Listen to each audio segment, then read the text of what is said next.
Okay, good to see you today. I'm going to do a brief video talking about what are the 5 things I wish I knew before I got my real estate license.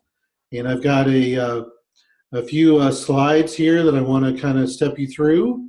And already have my first glitch. Okay, here we go. So here's the first slide. A lot of you know me, so good to see you again. Here's the title. So these are the 5 things I wish I knew before I got my real estate license. So the first one is, and this is really important, you have to understand that you're not going to get any leads from your office, from the company that you work for. That you have to know that, okay?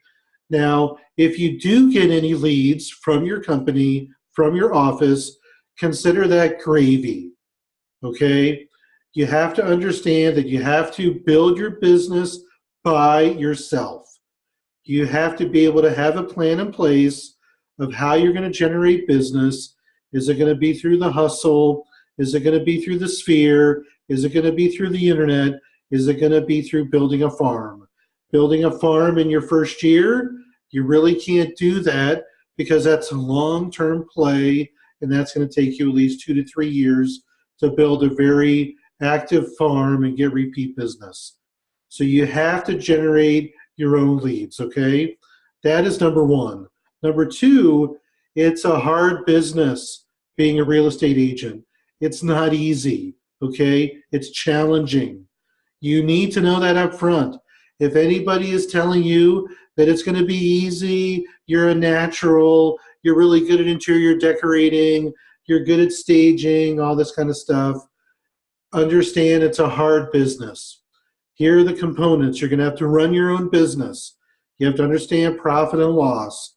You're going to have to understand, keeping track of information for taxes and paying your taxes during the year and at the end of the year. You're your own boss. You're in charge of yourself, okay? A lot of people that get into real estate and say, I hate working for somebody. I hate my boss, and, I want to be my own boss. Well, the reality is, when you're a real estate agent, the boss is needing to make sure that you're bringing in the business. You have to understand that you're marketing consistently. Nothing is handed to you, okay? So understand that up front, that being a real estate agent is a hard business to sustain. Now, it's very easy to become a real estate agent. A lot of you are going to be told, go get your license, and you can work for this company, and you get in there, it's going to be a piece of cake. It's not, okay? Understand that up front. Number 3, there's going to be emotional ups and downs, okay? You're going to ride the roller coaster, okay, of emotions. You have to deal with rejection, losing deals. You're going to lose a deal on the inspection, on the appraisal. Somebody's going to say, we don't want to buy the house anymore. There's going to be something happen, okay? You're going to lose deals. So you have to understand how to overcome adversity and how to stay self-motivated, okay? I've been doing this since 2002, and I'm coaching other real estate agents right now. This is a big part of the discussions that we sometimes have, is how do you overcome adversity? How do you overcome the beginning of the year, January, February, when you're not as busy, you're building the pipeline, you get anxious, okay?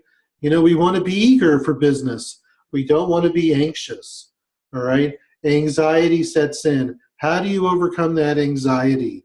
So you really have to understand that there's going to be ups and downs in the business. Number 4, there is no steady income.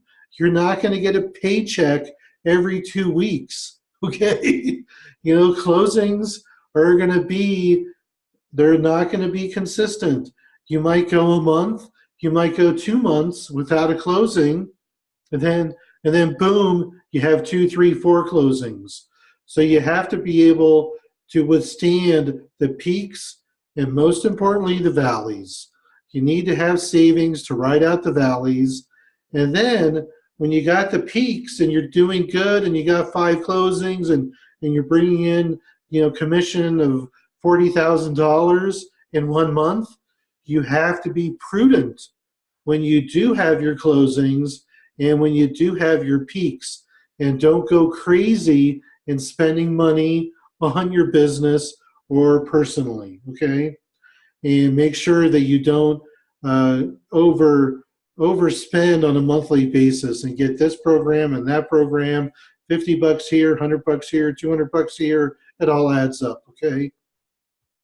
And then number five, and it's a lonely business being a realtor, similar to the Maytag repairman of many years ago.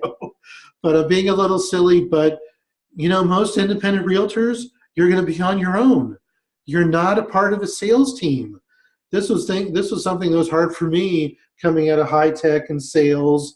We had teams, and we had our quarterly quota, our quarterly goal, and we would make it, and we would do this and do that, and have contests. Most of us as real estate agents, you're just doing your own thing. You're toiling away in your house, in your home office, your cube at your work, and you're helping your customers, and you're talking to your sphere, and you're not part of a team. Now, some of you are going to join a team, and some of you are going to be part of a small company, and they might have a team approach, but 80 to 90% of you, when you're by yourself, you're really going to be by yourself. So you need to know that. Do you have the psychology, the mentality to be able to work on your own? Because it is something that you're going to have to understand and deal with. And I know I talk to some agents, them coaching, and they're in the business their first, second year, and they're like, gosh, I got to do this. I'm all by myself. And I'm like, yeah, welcome to the world of real estate. So those are my 5 tips that I think could help you, especially for those of you who are thinking about getting into real estate, or in your first real estate, and you're kind of dealing with it. And if you need more info, you can get my book on Amazon. It's available on Audible. And then I do offer coaching for real estate agents. Hit me up on my email address if you're interested in learning more about my coaching program. So here, give you another look at my face again. So thanks for stopping by. Thanks for watching the video. Mr. Penguin, he thanks you too. He's my trooper. He's here helping me on every video. All right, so we'll talk soon next time.